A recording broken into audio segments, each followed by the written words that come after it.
What's up, guys? Welcome into Packers Total Access. My name is Clayton. You can check us out on packernet.com. Find me on Twitter at Packers_access. Email us, PackersTotalAccess@gmail.com. You can text us 865-658-5824.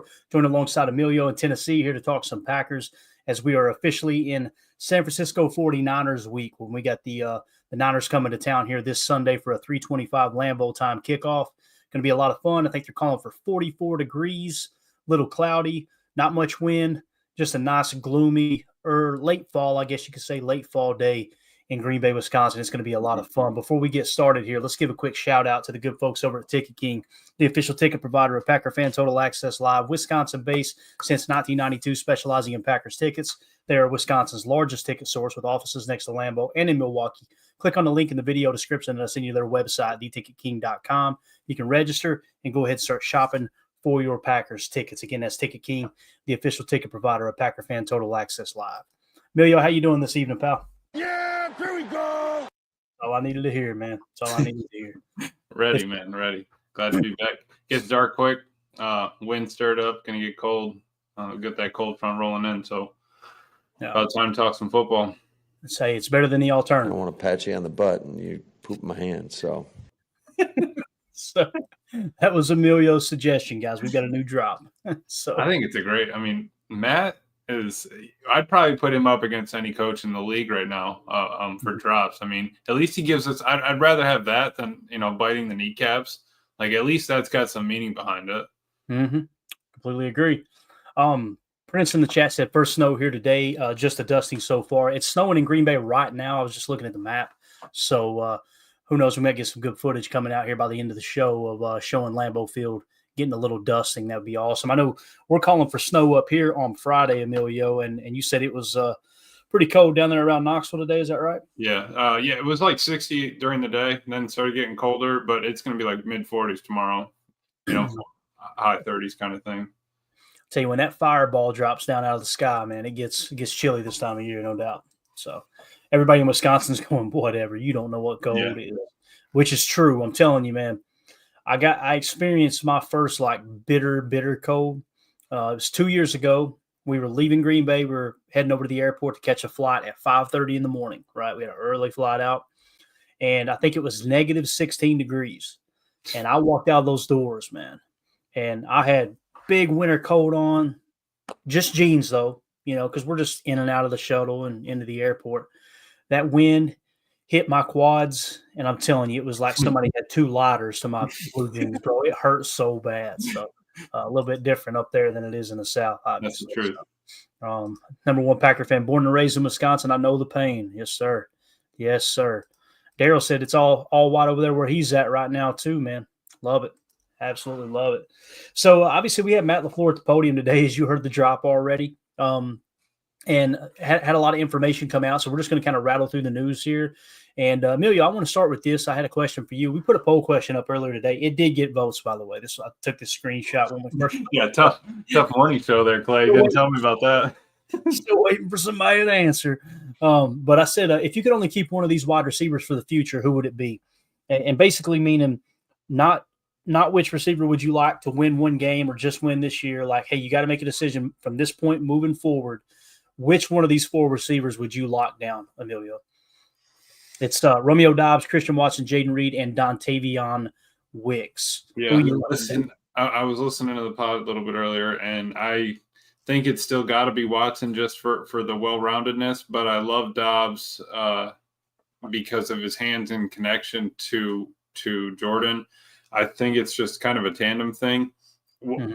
My thought was the one thing that did pop in my head was what if we did end up sliding back into the first round and getting that fifth-year option on him? If it was a fifth-year option for Christian Watson, and then you had the 4 for Romeo and same for Reed and Wicks, what would your move be there? Ooh, that's tough.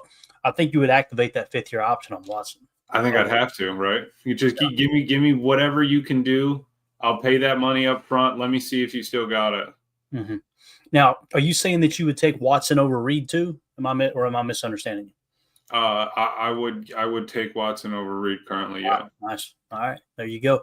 I would personally take Reed over Watson, but obviously the whole purpose of this was to kind of get a percentage of all right who who really sees more value in Romeo Doubs, or do they see more value in Christian Watson? I didn't really expect Dontavion Wicks to run away with it. He didn't either. It actually went Jaden Reed, Christian Watson, Romeo Doubs. So I think we're, for the most part, on the same page there. I do think Reed is definitely more valuable than Watson, at least at this point in his career. Who knows? He may hit a wall in a year or two, right? And Watson ended up being the much better wide receiver overall. But the stuff that Christian Watson's doing right now, man, is again, we hit on it extensively on the morning show, and we won't go back over it, but it's really, really impressive what he's doing. I mean, all I would say to that point is that we put Reed in that flyer spot, and I think that's where, like, we haven't seen Reed produce on an X or a Z a bunch, being all out there by himself kind of thing. That's the only thing that would worry me. If we're signing him long term, he's going to be stuck in the slot the whole time. I don't want that for him. I don't want him to always have to be, a flyer motion kind of guy. And we also took that away from Christian when Reed got there. So if it's a rotatable position, you should be able to find talent or have it on, down the roster kind of thing, working it up in, moving forward. That would be my only rebuttal to that, and kind of why I was leaning towards Watson right now. Yeah, definitely. And we actually had LaFleur at the podium earlier today, and he was asked specifically about Christian Watson. Let's see what Coach LaFleur had to say about number 9 here for the Green Bay Packers. He spoke Sunday about the crowd, the receiver being a crowded room, and some guys weren't going to get balls thrown to them as much as smaller competition. With Christian, how did he respond earlier this year when he wasn't getting the ball? Well, it was tough. For example, last week we had threw the ball 17 times or whatever it was. So I'm sure all those guys would like to get a bunch of touches, but I think Christian's been steady, man. He shows up with the same approach each and every day. He's a team first guy, which we certainly all appreciate. And, when he gets his opportunities like he did on Sunday, he maximized them. So I was really proud of his effort, but I feel like he approaches the game the right way, the same mentality, and just shows up and works and gives his best effort every time he gets out there. Yes, and this is something we've talked about over and over and over, Emilio. He's become a leader in the locker room, right? He's also become that guy that kind of stood up for Jordan Love last year when many people were doubting him. Obviously, Jordan Love gets the bag this year. He gets paid very, very handsomely. And I think that Jordan, these last 5 games, I know he's thrown crucial interceptions, but Jordan, to me, has played some really damn good football. If you remove those key interceptions, it's like he could not have played hardly any better, Right. And the fact that Christian Watson is now emerging as that guy, like, okay, we've stayed away from him for most of the year, him being Christian Watson. And you've really hammered the ball to Jaden Reed. Romeo Doubs has gotten involved quite a bit. And now you're seeing some of the attention come away from Christian Watson, and bang, he has a breakout day. So now they're going to have to pick their poison. Again, do they clamp down on Jay Reed on those crossers, those climb routes, or do they stay up top with Christian Watson, whether he's running a choice post, a deep dig, or that, traditional go route? We've seen him on the deep crosser. I think it was against the Rams, right, that they drew up on the sideline, just taking advantage of, or no, it was the Cardinals, taking advantage of the safety and just burning them deep. So what's crazy is that same route that we've seen Christian Watson burn them deep on, it was kind of a climb. It was like a deep climb or a hybrid post type route.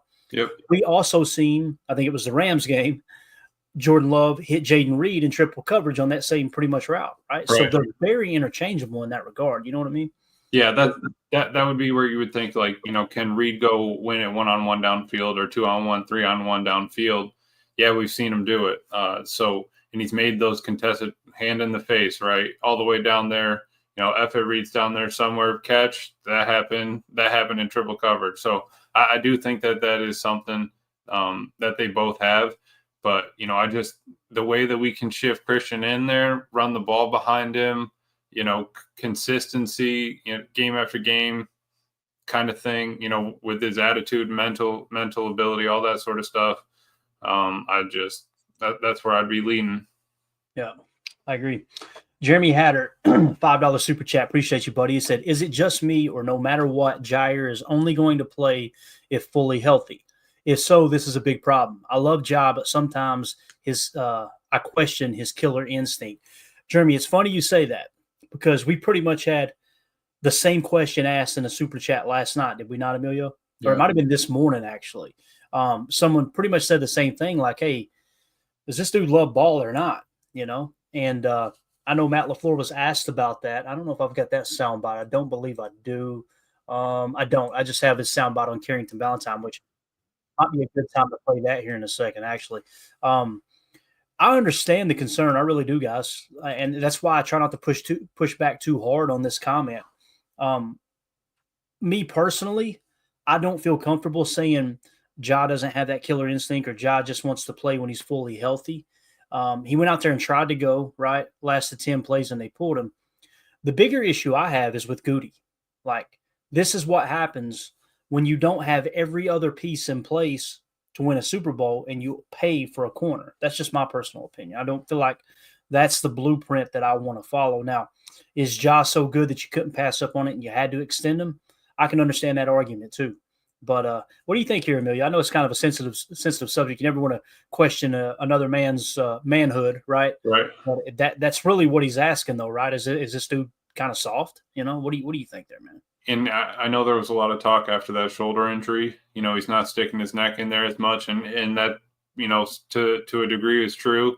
He wasn't throwing his shoulder in there. He wasn't dropping the head as much. But when he's out there, he has been, you know, producing. I think it was X that was talking in his interview today. You know, Ja's still there every day. He's still in the meetings. He's still watching film. He's still giving them pointers, trying to help them out. Still got the earpiece in. So it's not like he's mentally not there or mentally, you know, giving up or, you know, we've come so far from last year when it was, you know, Jaire having the questionable reactions and stuff like that. And, you know, walking out in Charlotte, and I'm just happy that we're past that point. And now the fact that we're trying to fight him on, you know, if he's fully healthy, does he have that killer instinct or anything like that? I think just once he gets back out on the field, it's going to be, you know, production from him.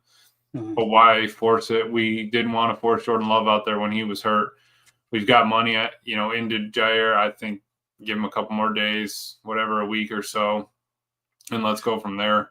And I'm just be healthy by playoffs is all I ask, right? If you're good and, you know, if you don't need practice every day, like I was listening to Kyle Shannon a little earlier, he was saying for Joey Bosa and Purdy and all them, they get the up to game day or, you know, or up to game time treatment of if you're not practicing at the beginning of the week, I'll still give you up to game time decision. There are other players where you're saying, I'm not going to give you that kind of leeway. I need to see some movement by Thursday or whatever.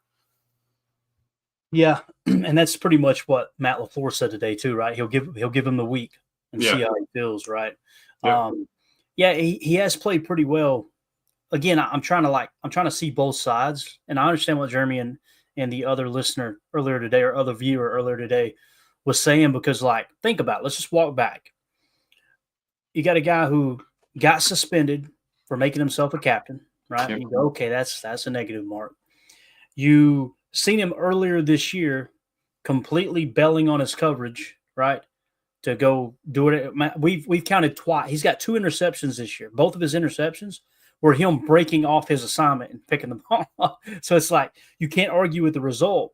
Mm-hmm. But from a coach's standpoint, you got to be looking at that going like, Ja, you can't leave your assignment. You just can't do that, you know.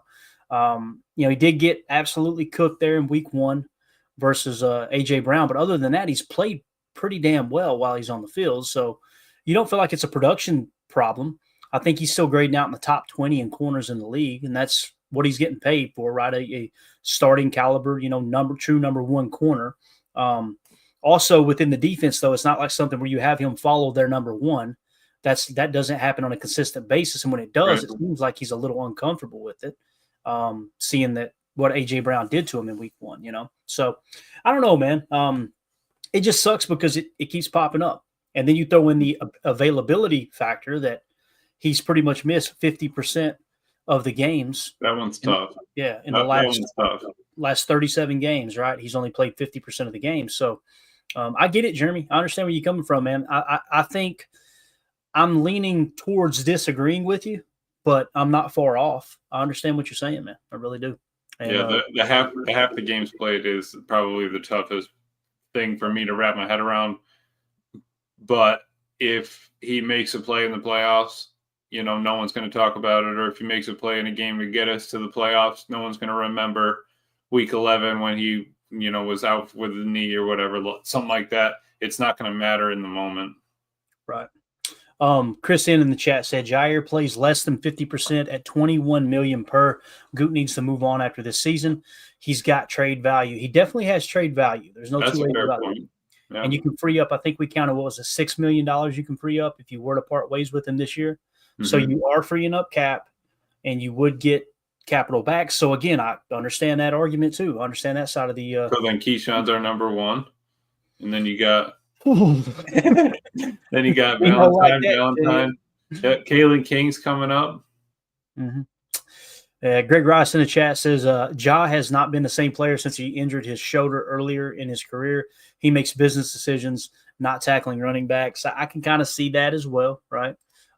Jeremy said, yeah, but it's not been this one time. There's a trend here starting. That's what I was getting at. Like you're seeing this constant trend.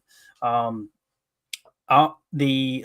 only thing I ask is because, or the only reason I ask, I think is what he said, is because in an interview 2 or 3 years ago, he said, I am only going to play when I'm 100% healthy. Wildy brought this up too. That's a good point. I remember him saying that in that interview. And he remember the other thing he had too was he made a comment about the media that same year. He said, I'm going to stop talking to you guys because it's getting me in trouble. I'm going to stop saying what I really feel because it's getting me in trouble type thing. Right. That was actually pretty funny. That was pretty funny. Yeah. But again, man, it's like, can we just shut up and play ball? Yeah. Let's go out and produce. I don't know, man. Michael in the chat says, Michael Redden says restructure or pay cut, draft the corner. I think there definitely could be a restructure there. And when you say pay cut, most of the time restructure and pay cut are the same thing, right? Typically they'll take a pay cut overall to get more guaranteed money, and that restructures the contract where you can free up cap space, right? So it's kind of give and take there. That could definitely be in the cards. To Jake Cole's point, Clayton, would you sign would you sign a cornerback and restructure Ja, or have to move on from Ja to sign a corner? You guys know how I feel about this, and I'm definitely in the minority. I don't think cornerbacks are that important. They're important, don't get me wrong. But if you don't have a true 3-tech and a great edge defender, we've got the great edge defender. And I know some might disagree with that, but I truly believe it. Rashawn Gary is a great defensive end. You've got the edge. You need that true 3-tech. Kenny Clark's the guy that he should definitely get Rashawn Gary a nice Christmas gift, because Rashawn Gary's taking all the heat. Nobody's complaining about Kenny. Kenny is having a bad year. And we expected him to blow up with all the hype around it's a one gap now, and he's going to be more aggressive. We talked about that earlier. I don't want to beat a dead horse, but restructure Josh, sign a corner, and draft one.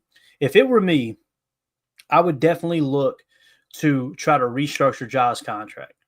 And I would meet in the middle. Hey, we're going to give you some more guaranteed money, give you a little bit of stability here, but you're overall going to take a pay cut, right? You're going to trade, whatever, $12 million overall for $6 million, but that $6 million is going to be fully guaranteed. And if you say, no, I don't want it, all right, cool, we're just going to cut base and you're not going to get any of that guarantee we just promised, right? Type of thing. I would try to restructure it and free up some cap. But also, man, it's really tempting for me to talk about, hey, would you trade him? Because, again, guys, I know he's a great corner, but you don't have a true 3-tech. And, we're thinking that Edgerrin Cooper is that Mike Backer. It's just going to take a year or two, right? But you really don't have that Mike Backer either at the moment. Quay is not it. He's just not panned out. So isn't it funny we're sitting here talking about 2 first-round picks that are causing problems? That shouldn't be the case, right? And I know they're not slam dunk, a guarantee that's going to be a great football player just because they got a first-round draft status on them. But you like to hit on more of those than you miss, obviously. So could LVN become our 3-tech piece? I don't think so, because with the true 3-tech, what you're looking for, Emilio, is that guy who can dominate in the run and the pass rush. What I was saying about LVN earlier today, about, hey, let's play him on the interior a little bit more. Right.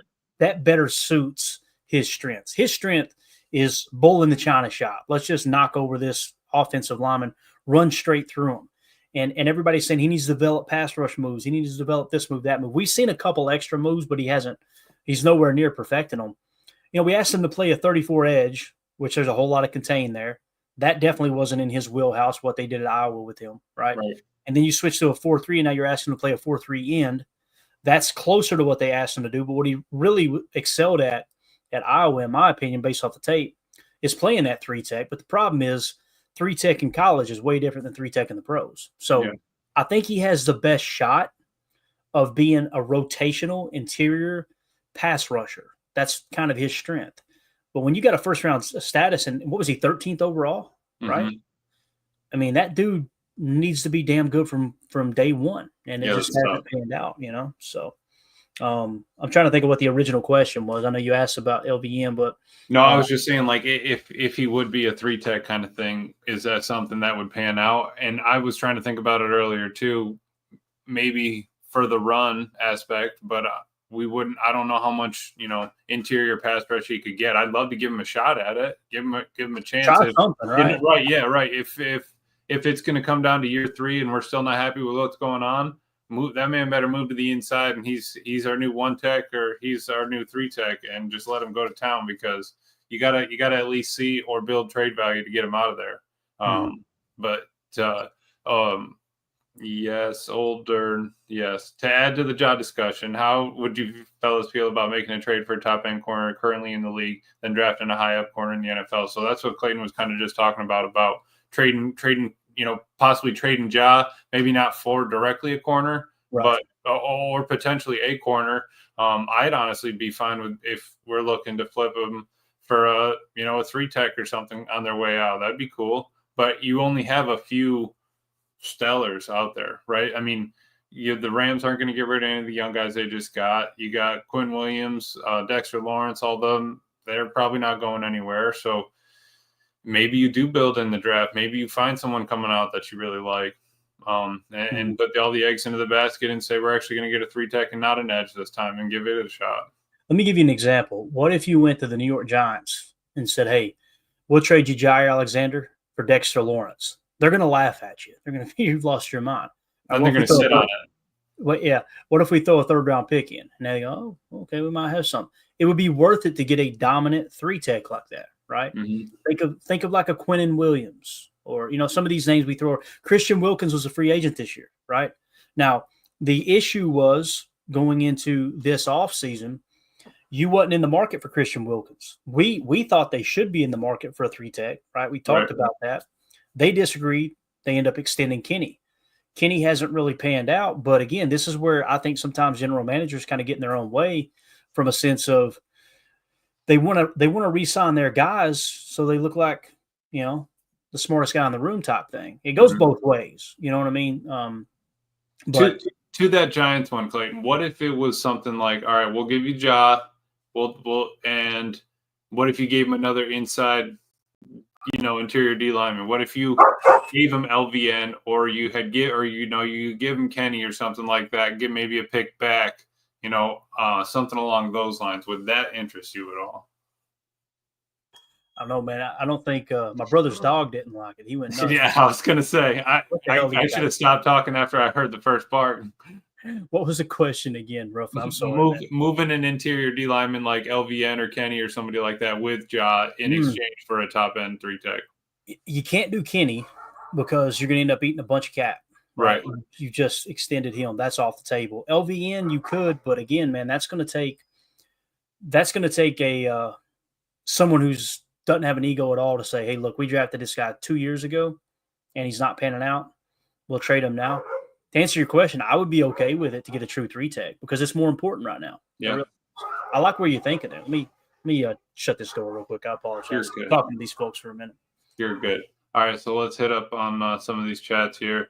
Chris N says LVN is depth. That is it. Reef says big, heavy, quick feet. Defensive tackle Clayton is looking for. That's true. That would be ideal.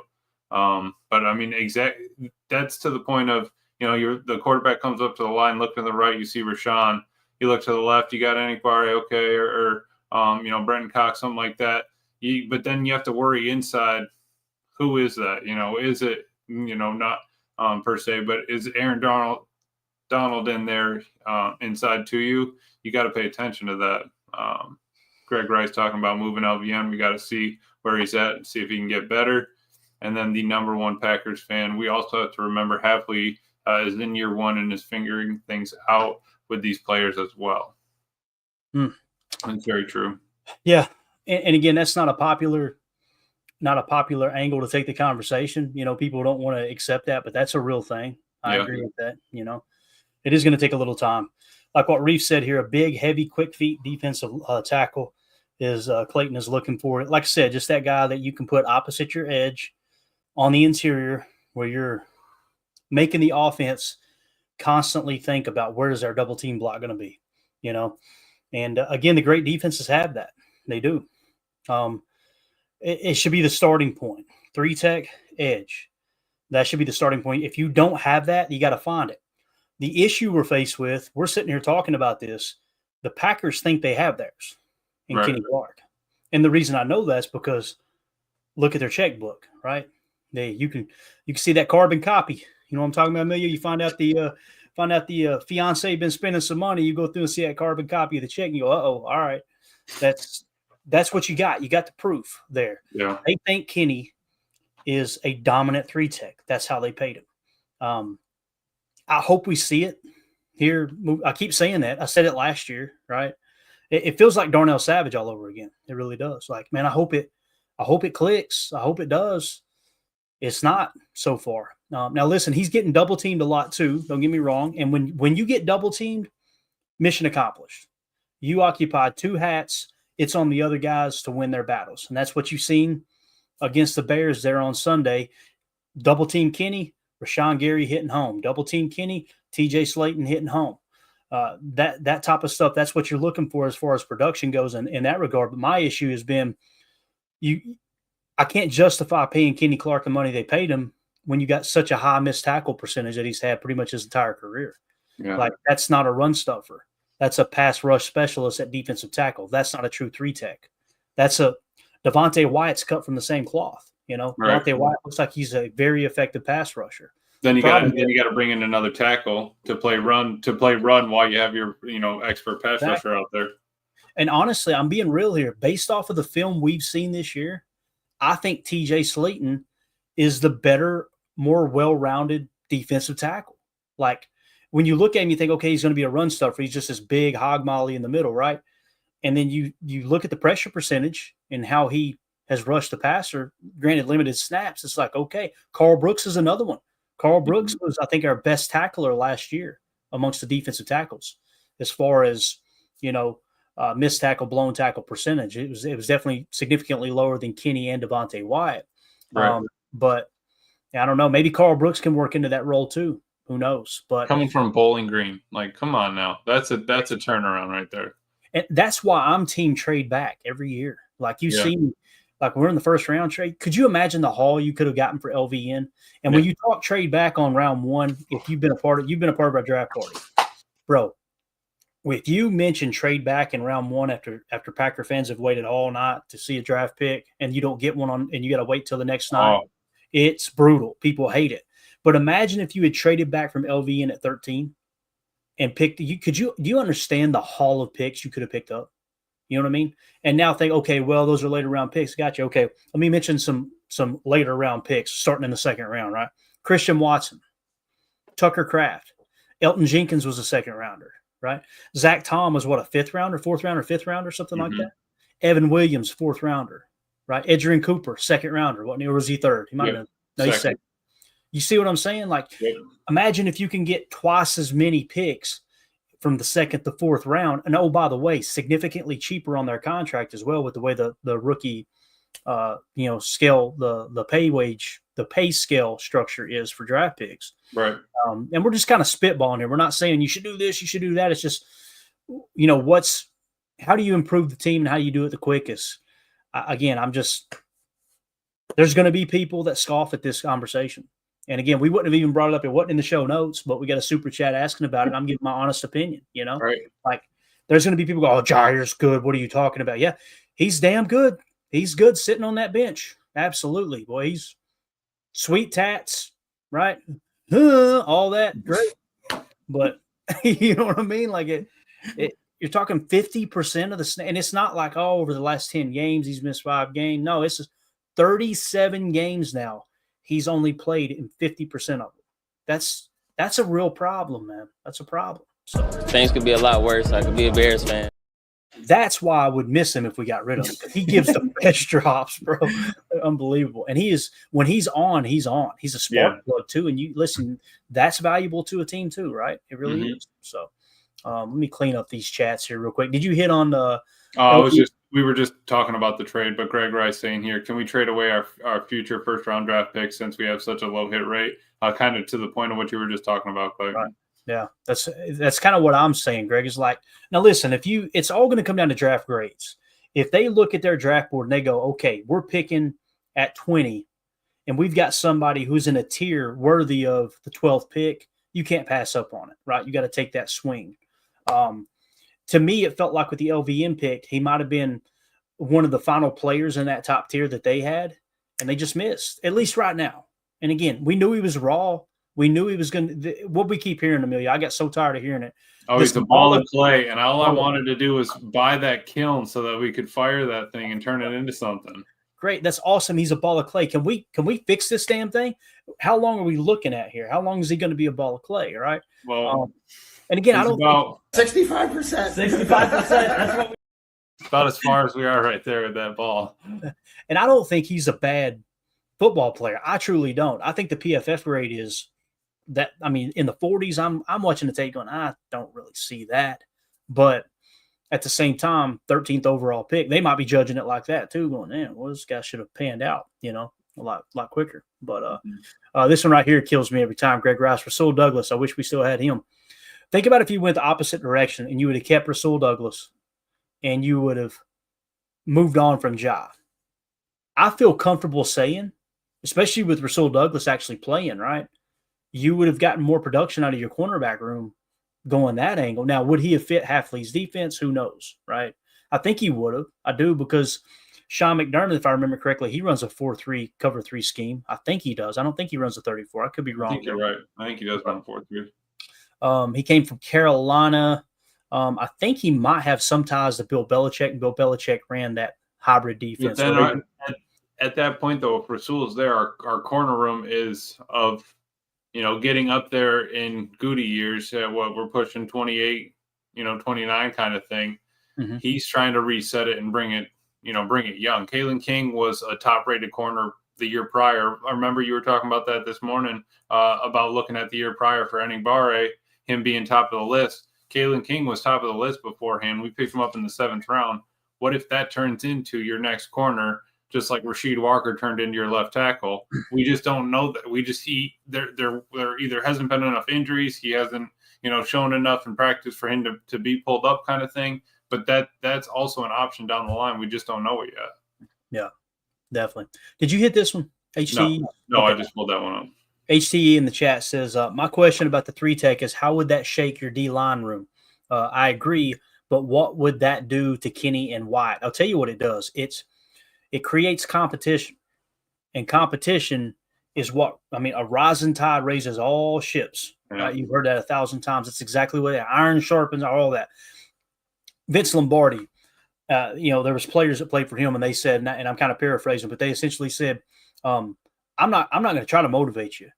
If I'll tell you how I motivate you, you will be out of a damn job if I have to motivate you. That's enough of motivation, right? You bring another guy in to take their snaps, watch everybody rise to the occasion. And listen, I think Devontae Wyatt plays with his hair on fire. I think he is an all-effort dude. I think he's great attitude. I think you can tell that his teammates love him. He's got all the talent in the world as far as a pass rusher. But we've showed it over and over and over on tape. You've seen that key play where Caleb Williams rolls out, scrambles out on 3rd down. It's like, how does that happen? Listening to people react to the game and they're trying to figure out, how did Caleb Williams do this? How did Tommy DeVito do it last year? People rushing recklessly. You've got to be able to rush under control. And right. Devontae Wyatt literally rushes right into Enigbare's lane where he's playing contain, takes out his legs, and Caleb Williams has no one on that side of the line for him to just scamper for the 1st down. that was Devontae Wyatt playing reckless, right? So there's a little bit of that in there too. And with Tom, you think, okay, he can clean that up. But the issue is, I mean, this is year 3 for Wyatt, right? So, I mean, it's put up or shut up, right? And listen, he's a first round pick. When you spend a first round pick on a player, whether it's LVN, Devontae Wyatt, you should not be able to take them off the field. They should be so good that they're tapping their helmet, begging for a break, right? But there's no one truly on that line that you feel like fits that mold, really, other than Rashawn Gary, historically speaking. Kenny had one good year. And I didn't realize this before I was doing the podcast. I was listening to Ryan's podcast, and he said that years ago. Kenny Clark had one good year, and I'm going, Ryan, come on, Kenny's a beast. I play Madden. Kenny's a dog. And then you start really digging into it. It's like, man, he's right. He only had one good year. And last year, I think he had his career high in sacks. But I'm telling you, man, I did not come away last year going, man, Kenny's a dog. It's like, yeah, the sacks are nice, but he did not play well last year. And he gets the bag. So I remember you read off our numbers that we projected earlier this year. That was I've got them right here. Just burn them. I don't even want to hear it again. Like because we had such a big hope for him based off of we see it moving. We got a new it was all kind of theoretical. What's going to happen with this defense? Are we going to be one gap, two gap, upfield? With the wide the wide front overload, all that stuff, and it just hasn't come to. Yeah, it hasn't. And again, we kind of took a little bit of the bait this offseason. I tried to curb the enthusiasm, but I bought in too. There's the numbers he's talking about. Someone asked in the chat, how do you expect Kenny Clark to improve? What do you think his numbers will be in this new Jeff Hafley defense where it's a one gap rush, right? Which we talked about that. My prediction was 9.5 sacks, same as last year. I think he had 9.5. Did he not? Am I thinking right? I think it was somewhere around there. I believe so. 9.5 sacks, 45 tackles, and a 77 PFF grade. All right. Jacob said 10 plus sacks, 40 tackles, and a 75 PFF grade. Tim said 10.5 sacks, 45 tackles, 80 PFF grade. And you said 8.5 sacks, 55 tackles, 78 PFF grade. Now, I don't know what his tackle number is, but he is nowhere near those. Matter of fact, I'm going to do it. I'm going to pull it up. I was going to say, while you're pulling that up, I'm pretty sure I heard Wes and Mike talking, or somebody had said I was listening to, he has had no stats on the stat book the past 2 or 3 games. Not one dash in that book. That's a problem. I appreciate him eating up the double teams and all that, but I just put your paw on somebody, wrap them up, dive in there for a run, tackle, assist on something. We need that. Yeah. So if we go by tackles here, by the way, Zane Anderson still doesn't have a tackle. What the hell? It's only 2 snaps. I'm not sure if he's a real person or not still. But so leading the team, Quay Walker with 72 tackles, then McDuffie 56, blah, blah, blah, blah. Let's go on down here. Kenny Clark, 20 tackles so far. All right. And listen, tackles aren't like, as a defensive lineman, a defensive tackle, they're a great stat. That means you're holding your gap or you're penetrating and making the play. That's what that means. If a linebacker has a whole lot of tackles, you want to look at the tackle depth, which I don't have that information here in front of me right now. But when it comes to Kenny this year, 20 tackles. Now, we're more than halfway through the season. He is on pace to finish under our lowest prediction, which was Jacob at 40 tackles. Okay.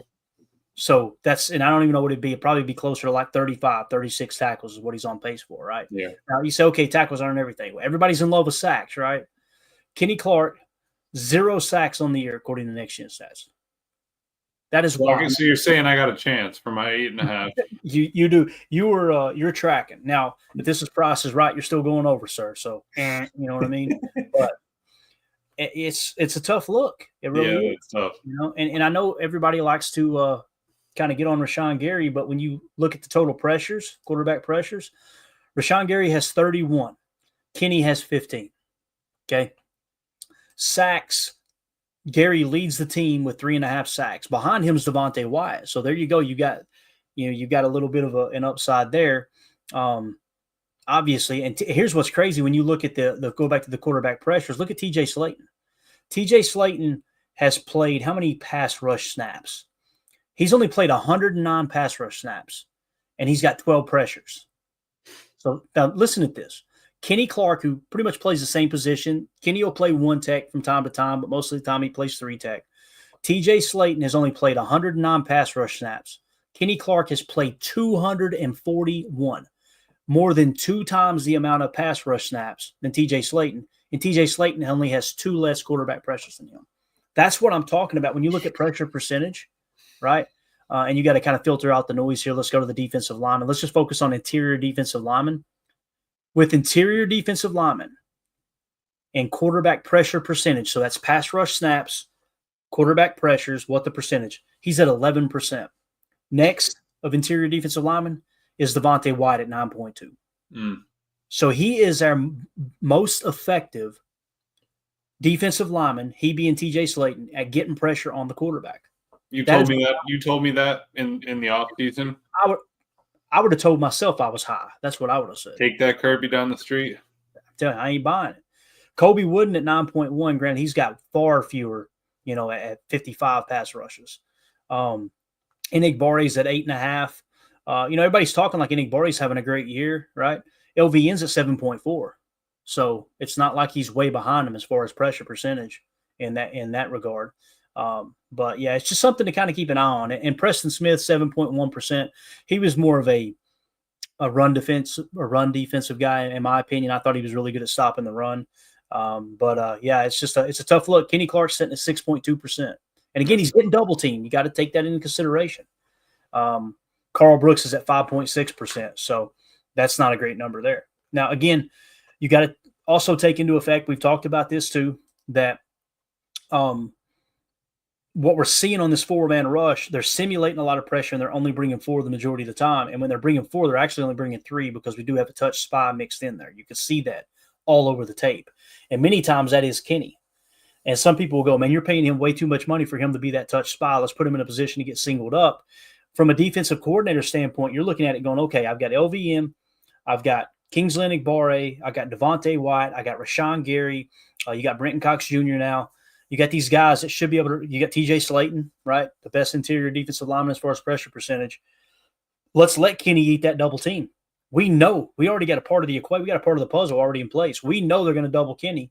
Now let's scheme around it. You know what I'm saying? That's probably how Hafley's looking at it, in my opinion. So let's go to the chat here.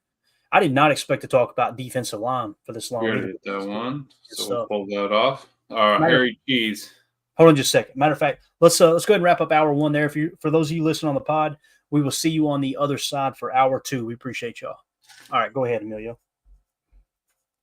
Hi, hour 2. Harry Cheese here. As long as we get in the playoffs and the big name price guys step up, it's all that really matters in the end. That's what I was saying earlier. Right. It's really not, we're going to look back on the year. Like in Jordan's interview today, they were asking him, did you go back and watch the San Fran game? And he's like, maybe 3 times. But then they kept drilling him like, oh, did you watch it? But like, how did that set up your offseason? How do you approach after, losing? I've actually got it, Emilio. You want me to hit it real quick? Please. Yeah. You're talking about Jordan at his locker, right? Yeah. Yeah, here we go. This was at by Ryan Wood on Twitter that tweeted this out. Appreciate him putting this clip up. Go give him a follow at by Ryan Wood. Here was Jordan Love being asked about the Niners and that NFC championship loss. I think or NFC division round loss. I think that's what you're talking about. Here with you, or I guess how did it bother you, and then how long did that hang over last year for him? Yeah, no, I think just ending the season, getting to the playoffs and being knocked out by the 49ers. I mean, whoever it would have been, that game is definitely going to sit with you, and that's what you got to kind of sit with all offseason. Is going back, watching the game, kind of trying to see what you could have been better, what you could have done differently in that game. So it definitely sits with you through the offseason and then obviously move on. But just knowing that that's the team that knocked us out, we're definitely hungry for this one. Is there seeing me anymore? A, because of that game, but B, the playoff contention, it's a rivalry and all that. Or is just another game? No, definitely. I mean, just having that, them being the team that knocked us out last year. Definitely plays a factor, but at the end of the day, like you said, NFC opponent, and obviously we've had a lot of, since I've been here, we've had a lot of games with the Niners. So want to go out there and get this win. All right, there you go, Emilio. Finish your thought there, buddy. I figured we'd go ahead and play it since you brought it up, man. Yeah, and I felt like they just kept asking him about it. Like, how's that going to affect your entire career kind of thing? And all it really came down to was, look, like we played them. They were our last game of the season. I would have looked at it either way. And why not? I mean, he doesn't need to rewatch it. He lived it. He knew that he threw that in. He knew he threw the pick, threw 2 picks that game. The one at the end to end it. That he knows what he needs to build on. He knows where he messed up in that. Why does he need to rewatch it? I'm sure it's eating at him. It's one of those where you circle it on the schedule, you know what's going on, and you've talked about it. McKinney said it in his interview. He said he said they asked him, like, do you remember watching it at home, the Packers San Francisco game? He goes, I did. I didn't even watch the Packers San Francisco divisional game, but his first meeting with the team or with, whatever coaches in Green Bay, he said they were already talking about that game. So it's not like that hasn't been spoken about the entire offseason until now. Like that has been in their mind, front, back, center, wherever. It's just front of mind right now because we're playing them. Right. And again, they're 2 different teams too. The NFL changes so much from year to year. This is a different team than we played last year. I know there's a lot of the same faces, the same names, but you're more focused on the previous 4 game saturation than you are the head-to-heads, right? Those last 2 head-to-heads matter. Don't get me wrong. But you're looking at what are the 49ers trying to do right now. Now, they're coming off a stinker, right? They just dropped a game to the Seattle Seahawks. So here's how that game plan goes. You're looking at it from the Packers' perspective. Okay, we can do 1 of 2 things. Do we key in on stopping what they tried to do to Seattle? Because that's the blueprint. Okay, Seattle beat them with that. But knowing the Niners are looking at that and going, okay, that didn't work. Let's try something else, right? So you may game plan for what they did against Seattle and then go in a different direction. And that's what we talk about, why we talk about the middle late and everything. The first quarter, you're gathering information. The second quarter and the first 4 minutes of the third quarter is adjusting and controlling that middle late, controlling the momentum. And then the fourth quarter is a standalone game because typically by the time you get to the fourth quarter, both teams have deviated from their game plans a bit to counter your counter punch. You come out and punch, they counter punch, you're countering their counter, and everyone's constantly adjusting. You come in the fourth quarter, you got all this information based off of the first 3 quarters, and it's okay. This is a standalone game. Here's how we win this damn ball game. Sometimes it works out, sometimes it doesn't. But I know Matt LaFleur was actually asked about San Francisco here, and more specifically about their defense. Let's see what he had to say here at the podium earlier. You've seen the Niners obviously a lot. What's the biggest challenge with that defense over the years? They're just really sound. They're really physical. They got elite players on every level. I think like I showed the team today, Fred Warner's an animal. And I think it all starts with him and just his relentless attack of the football. It's very rare that you see somebody that can punch and tackle and take the ball away like at a rate he does. So then guys like Bosa and they've got a lot of great players. It's obviously a scheme that we like, and they play it very well. You've seen his main focal point was real simple, Emilio. Fred Warner. It begins and ends with him, and he's spot on, dude. Like that. I don't know if you got a chance to watch Warner play, and like really keyed in on him.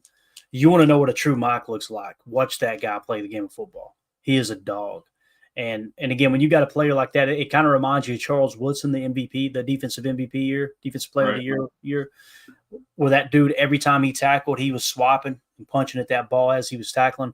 Fred Warner will strip that ball away so quick, it's not even funny. So you got to really, really harp on ball control, protecting that football. Like I said, it's going to be in the 40s, probably going to be low humidity.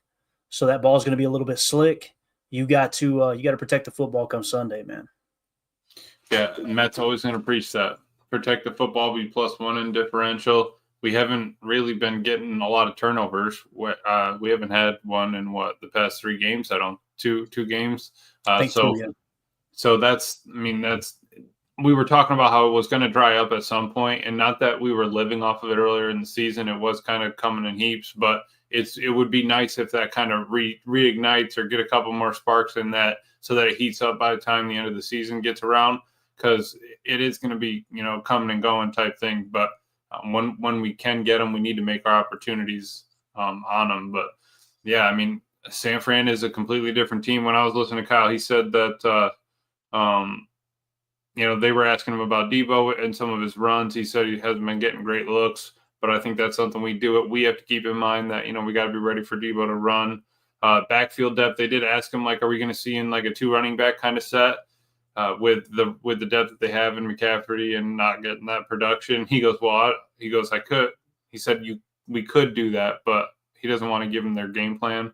Right. So maybe we see a little bit of that. But because the issue is they also got Hughes check, no? Or is he hurt? No, he's playing, right? I think he's healthy. I'm pretty sure he's healthy. He's not on the injury report, right? Okay, yeah. So maybe even 3-back, little full house set. I don't know. But if they're going spread and keep Hughes check out there and call him tight end or whatever, that would work. The only other thing I was thinking was, he said, so they are 5-5. If they were 8-2, they'd feel a lot better. Obviously, they said 4 of their games have come down to the last 2 possessions, and they only won 1 of those. And then he said in Green Bay, he may have misspoken, but he said in Green Bay we've had 7 games that have come down to the last possession. So for his, he said the last 2. For ours, he said the last could be the last 2. I'm not sure. But we have won 6 of those 7. So they've won 1 of 4 on their last possession or last 2 possessions. We've won 6 of 7 on our last 1 or 2 possessions. That's huge. That's like how we were talking last year about Minnesota winning those 1-score games, or what were they, 8-0, 10-0, or whatever in those kind of games. That's the difference in a season right there.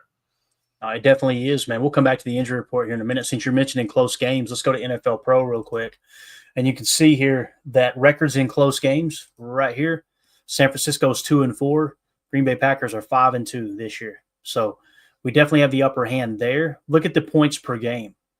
Dead tie, 25 points per game for both of these teams. That's 8th in the league. Point differential, the Packers are at plus 37. That's 11th in the league. The 49ers are at plus 27. That's 12th. Like, this is going to be a good game, dude. Yeah, it is. Record in close games we just talked about. Average margin of victory. Their margin of victory is 10.2 points. That's 17th in the league. Ours is only 7.7. That's 24th in the league. So we played in a lot more close games. In other words, turnover differential, they're plus 3. That's 11th in the league. That's pretty damn good. That's borderline top 10 right there on the cusp. The Packers are 7th in the league at a plus 5. And then total penalties, they are 7th in penalties in a good way, right? Only 60 penalties on the year. We are 21st with 70 penalties on the year. Currently, that line, the Green Bay Packers are 1.5-point favorites. Now, people get excited about that. Oh, really? Keep in mind, at home, you're typically getting 3 points. Yeah. So if you remove that 3 points, right, what does that tell you? If you remove that 3 points, that would suggest that they are 2.5-point favorites. You see what I'm saying? If you remove the home field aspect. If this was played in San Fran, right, then they would probably be plus. It'd be a plus 3.5, I think is what it would be. So there you go. Just interesting, man. It really is, and I'm really excited to see where the money lies there, because it doesn't feel like it's the same 2 teams that always play. No. Like I said, we kind of mentioned the injury report. We'll hit on it here real quick. They're battling a little bit of injury. Tatum Bethune, linebacker, got a knee injury. He did not participate. Nick Bosa with the hip oblique. Now, you mentioned that a little bit, Emilio. He did not participate today, but it sounds like did it feel – correct me if I'm wrong. I'm just going off of kind of our conversation and what you said. The vibe I got from you, and this is 3 people removed, obviously. Yeah. Oh, perfect chain of command. That means it's true, yeah. Yeah, there's no miscommunication here whatsoever.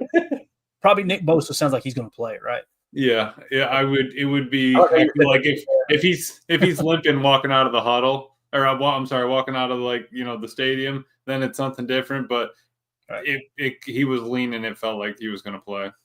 Yeah. All right. That sucks. But okay. Because same with Purdy too. Because Purdy's coming back, right?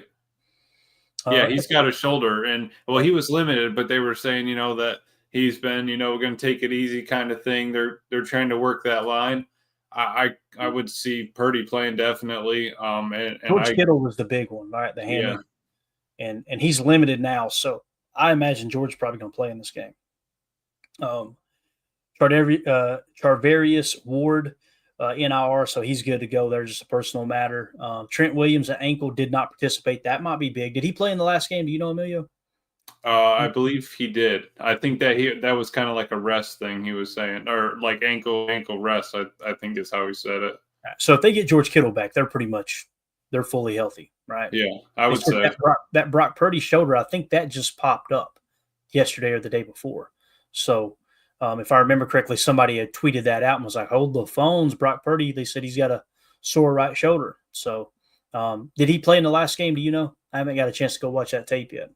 Coach Lynn said he played. I'm pretty sure he played. I'm pretty sure he did come. Yeah, no, he played because he went for. I have it right here. He went for like 150 yards. I think it was. Okay. I may be able to go back and find. Here we go. It was no, I'm sorry. Yeah, 21 to 28 for 151 yards, 1 touchdown, 1 pick. He did not throw the ball further than 20 yards. According to Next Gen Stats. I was looking at the heat map he had here.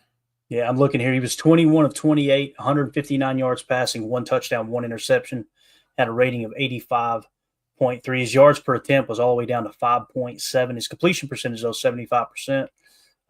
He had 35 dropbacks, looks like, if I'm reading that correctly. So he must have got sacked a few times, huh? Yeah, he was sacked twice. There you go.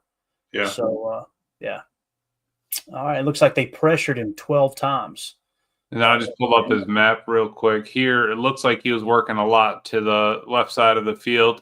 That's where he scored his touchdown on. And like I said, he didn't push the ball past the 20-yard line. I don't think he's really pushed the ball past since like week 8, past the 20. So X and Evan back there need to kind of play top down, keep their eyes peeled. Don't get fall asleep and get beat over the top. But that's something you do got to keep in mind. Yeah, and you guys know how I feel. I think Purdy's a good quarterback. You might want to throw a little cover 6 at him, make him think a little bit more. Mm-hmm. Who knows? You might look up and get a pick. Let's see this pick real quick since we got it pulled up here. Let's just grab this interception real quick here. Let me pause it. Hopefully this thing don't go too wacky on us here. I'm gonna try to get it close to a full screen. So this is the interception that he threw. Let's see if we can get a grab on exactly what happened here. Hopefully that'll pop off the screen. It may not, though. Sometimes this thing acts wonky. Here we go. Wonky. They had plenty of time. Yeah, okay, so just tipped up. Okay. Tip. But again, though, it was, he did throw in the coverage, right? He got a little bit of happy feet in there. Pressure was decent. They started to collapse the pocket right there. He felt it, and yeah. Yeah. So, all right, there was the pick. Good stuff. All right. As far as the injury report for the Packers, let's hit that real quick before we move on. Jaire Alexander obviously did not participate. I don't think he's going to play. What do you think, Emilio? I'd love for him to, but I wouldn't. I mean, dude, if you're only coming out for 10 plays, I'd rather you not even suit up. Just, get your pregame in, do whatever you need to do with all your, sweatsuit on and stuff, and then, put the earbud in and call it a day. Because after this, we have 2 back-to-back Thursday night games. We have Thanksgiving and then the Thursday night game on Prime after that. So it's like it's a short week coming up, and then we have a full week, and then we'll have a bye, extended bye after that after that second Thursday game. We'd have an extended bye. If it's really that bad, come back then. But at least give yourself up into maybe the Thanksgiving game for a little bit longer time. Yeah, and everyone else across the injury report, guys, was limited today for the Packers. Kenny Clark, Edgerrin Cooper, Josh Jacobs, Elton Jenkins, Josh Myers, Rasheed Walker, Evan Williams, and Kobe Wooden. I expect all of them to play. So you're just looking at really not having Jaire Alexander, and that's a big loss. Again, this conversation we had in the first half of the show, some people may come away and thinking, man, they're really down on Jaire. Jaire is a great player. Hands down, Jaire is the best cornerback on this team. There's no two ways about it. Mhm. But you can't make the club in the tub. You got to be on the damn football field. And that's all people are saying is, hey, look, let's stop pretending like this dude is a must-have when he hasn't been able to get on the field. Now, I know Matt LaFleur was asked about this and asked about Carrington Valentine because obviously Carrington's going to – it seems like Carrington has now leapfrogged Eric Stokes on the depth chart. We agree with that, right, Emilio? I believe so, yep. All right, here's what he had to say, what Coach LaFleur had to say about Carrington Valentine earlier today. Thanks, guys. What did you think of Carrington on Sunday? And I know he's had kind of an injury plague up and down to start of the year. Does he seem to be getting back to himself? Yeah, I think he did a nice job. I thought there were a couple instances where he was able to crack a place and make some tackles, and so we're excited about him, and I think he's got a huge upside. And I love what he said there. He's kind of specifically talking about in the running game. That's one of the strengths of Carrington Valentine. I mean, that dude will fire off the edge when he's playing coverage. If they're in some kind of zone, he's got eyes in that backfield. And if he sees run, the viewer earlier was talking about Ja being a little bit hesitant on lowering the shoulder and playing the run. Carrington Valentine has no problem with it. That dude will get in there and mix it up. You know what I'm saying? Yeah, he'll stick his nose in there. And you want to see that in a corner. But you don't want that to affect his coverage at all, right? You want him to stick his neck in there when you have to on a run, but I don't want you sitting on it and then getting burned over the top on a fake block and go kind of thing. Yeah, definitely. If we go to his stats, he being Carrington Valentine, and I'm going to go to next gen and pull up his tackles, and we'll show you guys what we're talking about here. We'll try to go to that last game against the Bears. Yeah, he ended up with what? 1, 2, 3, 4, 5, 6, 7, 8, 9 tackles in that game, Emilio. 9. I mean, that is impressive, dude. Let me go. That's impressive. I don't want to see my corner with 9 tackles, but it also means he's probably 1 getting picked on in the pass game, or 2 the runs are getting too far outside or up the field. Yeah, and here are the plays. I'm just going to go sideline view so we can get a good look at it. And let me get it on the screen. Let's just take a quick look at Carrington Valentine since Matt LaFleur mentioned it. Let's look at his tackles from that game against the Bears. I'm sure you'll recognize where he's at here in a second. It looks like he is down here, right? Yeah. Yep. So let's watch him break on this. Look at that. I mean, shoulder first. Like that dude is in there in the mix, right? If no one came to block me, I'm going in there and sticking my neck in there. Right, so now you see here he's kind of playing off a little bit. Looks like it's going to be some kind of zone defense. And let's watch the run here and see what happens. All right, so it's a pass. Look at him come up on DJ Moore, make the tackle, right? Broke down, made it. Yep.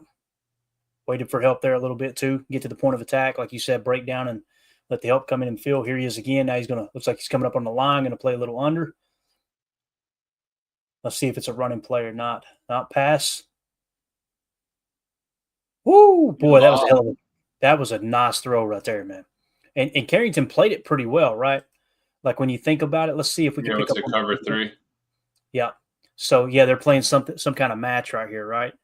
So he's actually, X almost picked that ball off. Look at that. That's a pretty ball by Caleb, boys. You got to give credit where credit's due. That's a dive, right? And then Carrington coming in and making the tackle. To have his back to the play and then have the awareness to turn back around and make the tackle in that quick a time is really nice too. Here you see him at the bottom of the screen again. Like a little press technique here. Let's see if he actually plays press. He does not. So here goes Caleb. Look, fight through the block. That's impressive. Telling you, man. Was that a little engage and shed? Mm-hmm. Gave him a look too as he got up off of him. All right, here we are down here. All right, so now he's going to be looking at Keenan Allen probably is who he's in coverage with here. Running play. Get him get in there. Make the tackle. Yep. Dude, this is impressive, man. Look at him up in him. So you can second time we've seen that. So it wasn't all. I mean, yeah, they were getting outside, but he was filling the hole. I mean, if it's that wide open, I'm happy he's filling it. Now let's watch again here. Play fake, in coverage, dump it off. Look at him. See him avoid that blocker and then making the tackle. Telling you, dude, that's one of his strengths. His tackling ability. So that's what Matt was talking about. Let's get one more in here, and then we'll go back to the chat and get ready to wrap this thing up. So he plays right corner strictly. Yep. That's probably his dominant eye right there. He's kind of in the slot. Got beat there outside. That was that man coverage play. If I remember correctly. One more. Let's end it on a positive note. Up here, right? Probably him.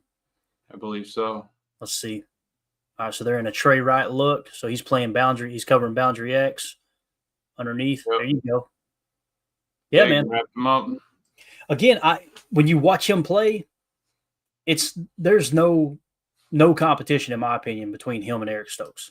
Like, he is hands down a better corner than Eric Stokes. I'm not trying to pile on, but it is what it is. And Carrington Valentine, you just need to make that decision. All right, he's going to be our right corner. And even when Ja's healthy, put him over to the left, right? If you guys remember, Ja had his best year when he played left corner. Mm-hmm.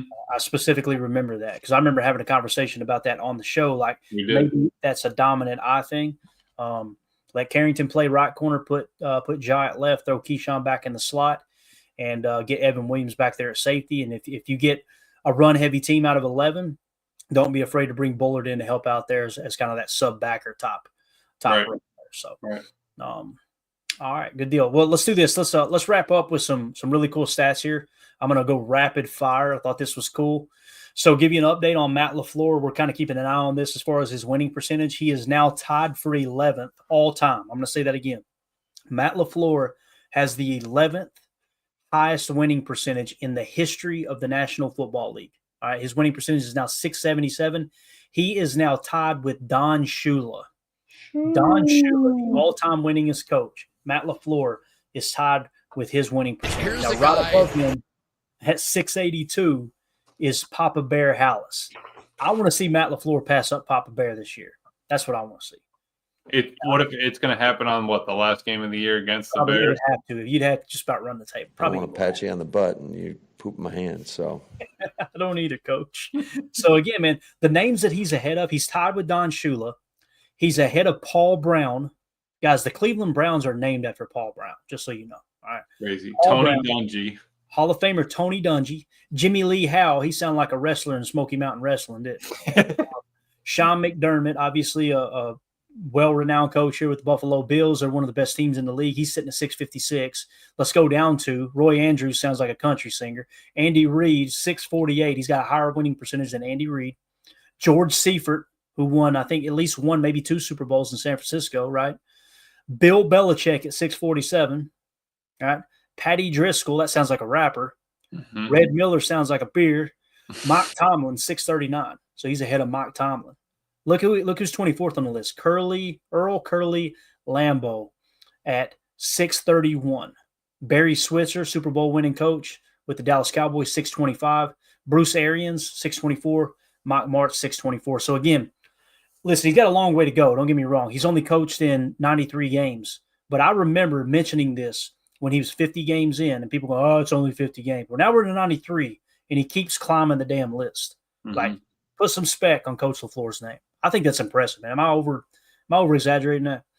No, I don't think so. And he's done it with 6 years. You have some up there pushing 30. You have some up there only. Nick Sirianni is 2 spots ahead of him at four seasons. So that's, the Eagles could go downhill and Matt could climb right up there. You don't know, but the fact that he's done it in this amount of time with the teams that he's had, transferring through quarterbacks, through, a Hall of Famer to, his quarterback that he's taught up, different defensive coordinators, all that stuff, and he's still producing wins. That's huge.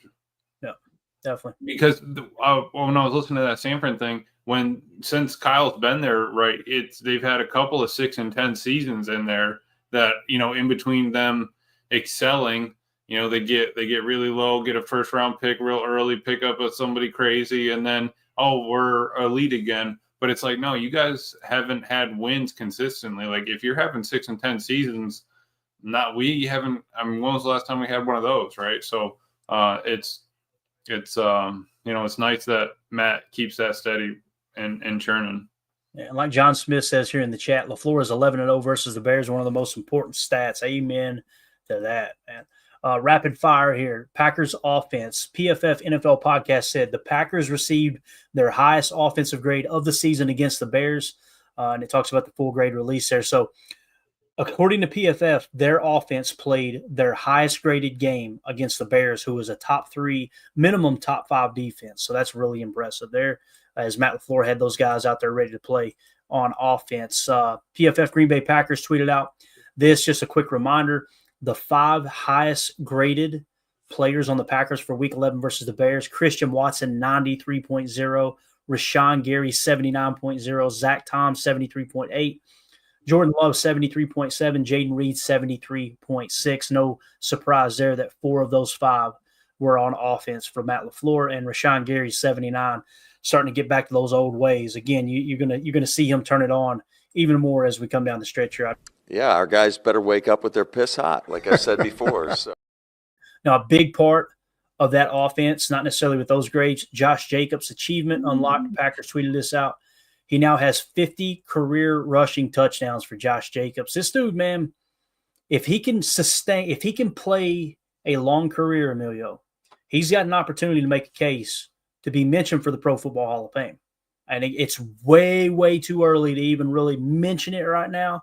Although I'm mentioning it, if this dude keeps up the pace and his consistency, if he stays healthy, right, I think we're going to look back and go, yeah, Josh Jacobs is one of the top 5 backs in the league when he played, you know?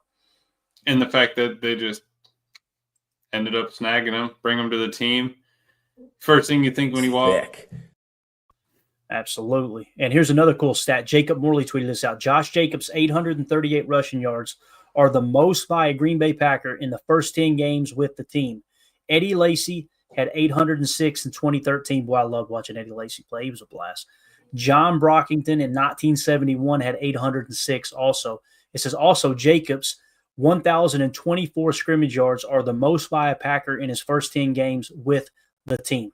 So, yeah, I'm telling you, he's doing stuff that no other running back has done in Green Bay history through the first 10 games. So put some spec on Josh Jacobs' name as well. Another one to keep an eye on, Rasheed Walker. Rasheed Walker over his past 2 games, 90.2 pass blocking grade. That's second amongst all offensive tackles.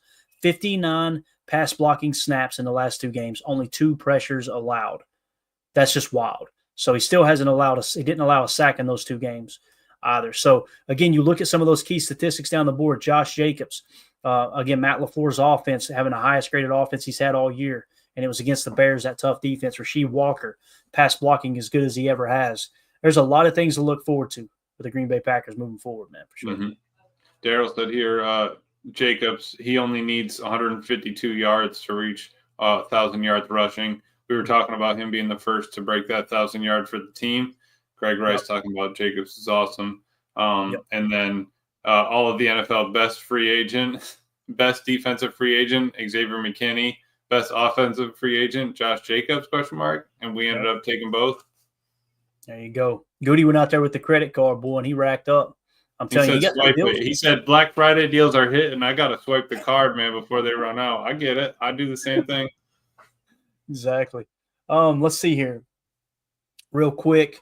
In the chat, you had marked these earlier. Greg Rice said 2024, Jordan Morgan, pick 25, offensive tackle, Arizona. 2023, Lucas Van Ness, pick 13, edge defender. 2022, Quay Walker.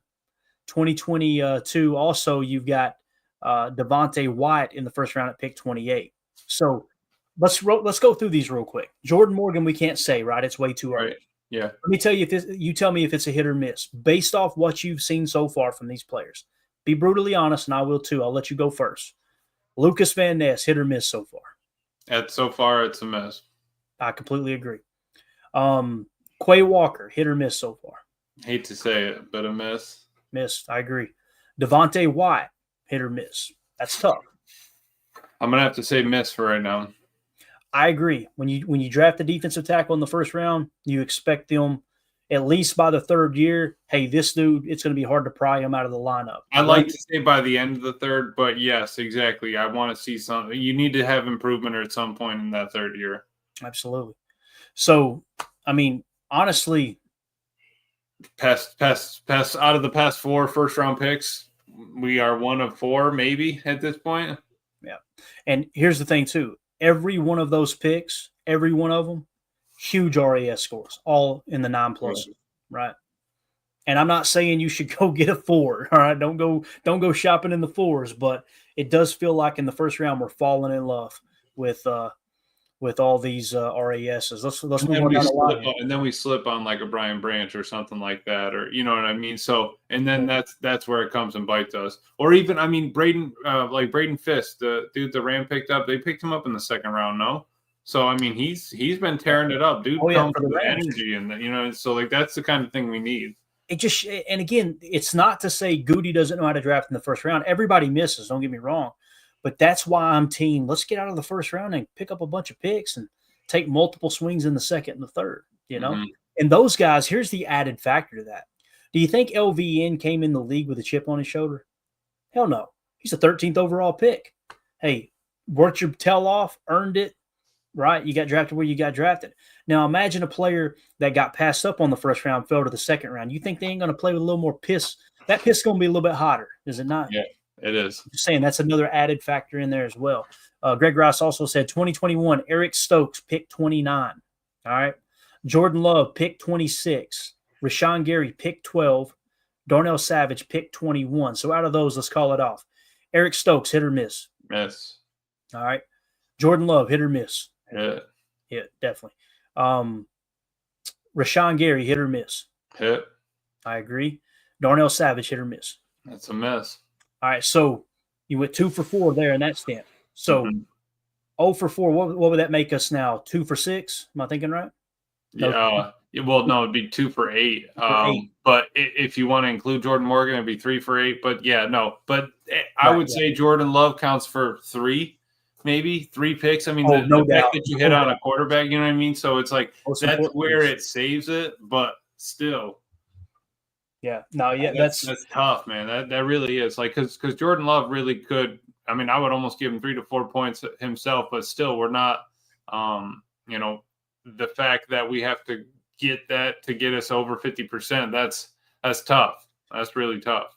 Yeah, and you're right with Jordan. Like, you hit on quarterback. It doesn't matter what you do in the rest of that draft. You want him to hit on multiples, but if you get the quarterback right and you got a franchise QB, you're good. All right, let's see the next one. We'll take it back a little bit further. Obviously, this is before Goody, right? Or is it? Let's see. Matt LaFleur came in 2019, right? Correct. Okay, so Goody took over the year before. Am I thinking right? I believe in 18. Yeah, I believe so. So this is Goody's pick. Jaire, I think, was his first one, and then Ted Thompson is the last one. I think that's right. Yeah. So Jaire Alexander, pick 18. I'm calling it a hit. And I know we just got through having this big, long, drawn-out conversation. Based off the production you've got to this point, I feel like Ja was a hit. Do you agree with that? I believe so. Yeah, I believe so as well.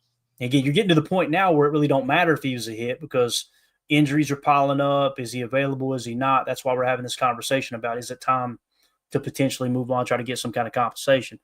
2016, Kenny Clark. 2017, the Packers traded the 29th pick to the Browns. Yep.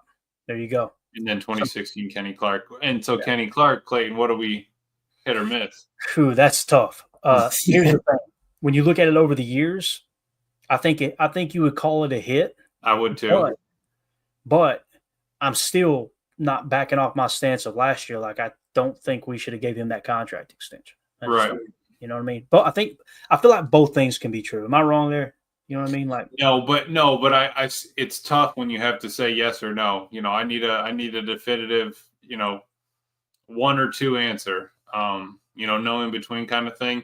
That's where you just gotta pull the trigger. Like, would you replace him? Are you happy with the production? You got to decide it. I think, yeah, as of his entire thing. I think if we're looking at Jaire as his entire thing, then we got to kind of look at Kenny and say, yeah, he was a hit. But as of late, we need production. Yeah, definitely. All right. That's pretty much all I got here, man. We're at hour 18. Anything else you want to hit on before we wrap up, man? Anything at all? No, I don't think so. I think the only other thing I picked up from Matt's presser was that he said Saleh has been, quote, helpful.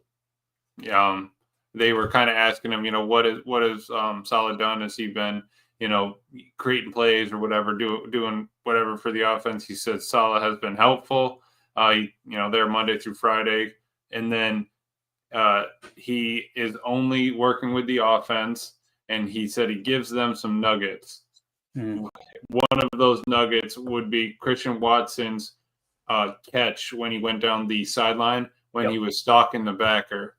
So, like he said, Saleh wanted that basic concept put in there and then kind of put to use. I like that they did put it to use. It worked out perfectly. And, why not try to get the ball in your playmaker's hands? Yeah. And what he's talking about, he called it a stalk wheel, right? Am I thinking right? Stalking the backer where he stalked him and then out. So let's show that play and what we're talking about. So since Saleh, let's show him some love as he was the one who drew up this play. And let me go week 11. We'll get it on the screen for y'all, and we'll wrap up with that, man. Just the tip, though. When you can end the show with a little bit of film study here. So I should have waited a second, man. I would have had it lined up. No, if I waited 2 seconds for you to finish talking, it would have been even better. Let's see. So I'm trying to think. Is this the play here? No. It's. I wanted to say it was when he was going towards the end zone closer. I'm Maybe thinking. Not. Let's try it. It's either this to no, that was to Chicago 7. This is it right here. You're right, closer to the end zone. Yep. So this is the play right here, and we're talking the stalk wheel. Right so here, basically, what's going to happen is he's going to drive up and run like a wheel route here, right? I called it a slot fade because the slot is kind of running a non-fade, but you're going to see him work up the sideline here. This is the play that, based off what Saleh seen on tape, he suggested this to Matt in the office. So this is the role that Robert Saleh's playing for Matt LaFleur. He's looking at the opposing defense and going, hey, let's do this. And when he's talking about stalking, look at what Christian Watson's doing. He's acting like he's run blocking here, is he not? Right. Like, or almost setting up for like a screen or something. You see him, he's kind of, and then he's gone. That hesitation right there. And the dude sat on it. You could kind of see he was like, okay, he's not coming in. I'll stay in my zone. Yep. All right, cool. He's gone. Yep. Don't worry about it. Stalking the backer, right? You're okay. We're setting up for a run block, and nope, we're gone. So, and all it took was who's that? Romeo at the top. Watch Romeo push the corner, push him right inside. Once he turned his hip inside the numbers, it was over. Yeah, and that's that kind of that sluggo we were talking about, like almost like a little slant or a post and go. Oh, that was a really deep sluggo. I saw what you're saying there. That happened 15 yards down the field. Yeah. And it's not, you wouldn't really call it a dig. You wouldn't really call it a post. No, it's just the only thing. Closer to an in and up, but I like sluggo better. Yeah. Exactly. Yeah. You're kind of getting him to release off of you, but you're going vert. You turn him around. And Jalen Johnson almost baited him into a pick. But again, watch Jordan this time now. Look how quick the ball comes out. That ball comes out a second later, it's probably picked. Quick release, back outside shoulder, where only he can, just like how he did with the touchdown on Jaden Reed. Yeah. And let's see if we can get a shot from the end zone here with it real quick if it'll play it. I have to loop through one more time. Let's just fast forward it. Let's see the end zone shot of it here. And Jordan Love with the release. I think this is it. Or is it? Nope, it is not. Or is it? That ain't even the right play right there. I know that. No, that's the other one. I This think. ain't it. Yeah, so he just reset. Go back down. Go click on it again. Let's see this one. Yeah. I just want to see it from the end zone here. Yeah, here we go. Okay. Let's watch Jordan's footwork and everything. Bang, let it go. One hitch and go. Right? Yep, both feet planted. That's a pretty ball too, man. Safe throw. Get it out. And this is the one we were talking about too with Rasheed Walker. Look at Sheed holding up, right? That's good. That's good work right there. Yeah. Love it. Saleh already having an impact, man. Great hire there by Matt LaFleur. Mm-hmm. All right, everybody in the chat, appreciate y'all, man. This was a lot of fun. I think we covered a lot. I really do. I think this was a good show. I know I learned a lot, and really enjoy those conversations that we had, like on the front side with the chat. Again, we didn't have that in the show notes, and that was awesome because it's. I know how I feel about stuff. I know how you feel. Like we have these conversations all the time, but it's good to get the chat involved in there. Hey, you know, and when someone asks a question like that, and again, the question that kicked everything off is that super chat. Thank you, Jeremy, for the super chat. Is it just me, or no matter what, Jaire is only going to play if he's fully healthy? I don't know. I'm not a doctor. I love Ja, but sometimes I question his killer instinct. So that's kind of what got everything sparked. And next thing you know, we're breaking down old draft classes and everything, man. This was fun. So, yeah. Anything else, Emilio? You good? Like Pete M said, appreciate you hopping in the chat. Hit that like button. Subscribe below. Gary's got your eyes on you. Anyone on the pod, do the same. Appreciate y'all. no, man, we got San Fran coming up late game. Tom Brady calling it again. I think it's going to be a good one. And it's going to start getting dark too. We'll have the lights on by the end of the game. Yeah. What you're probably going to get is it's going to be cloudy though. It don't matter. This is usually that one where they get that real deep glare in the glass on the suites. And then by the end of the game, like you said, the lights are on. So it'll be awesome. But got snow rolling through Green Bay right now. I wish we had snow for the game, but it's not going to happen. Look like it's going to be about 44 degrees and cloudy. So, all right, guys, that's it. Again, special shout out to Jeremy Hatter. Thank you so much for the super chat, pal. We'll be back tomorrow evening, 7 p.m. Central. We'll be giving you another update on the injury report. And we're going to dive into team statistics. We're going to talk about where both the Packers and the 49ers rank in the team statistics currently. We're going to talk overall defense, rush defense, pass defense, turnover differential, all those things. We'll hit on all of that, both offensively and defensively, get a little bit better idea of how this matchup may shake out. And then we'll also dive into some of the betting lines, things like that, and see what the gambling world is saying about this game. All right. So, Emilio, thank you for your time, man. I really appreciate it. For those of you listening on the pod, thank you for making us part of your day. As always, let's go out and be the change we want to see in the world. Go Pack, go.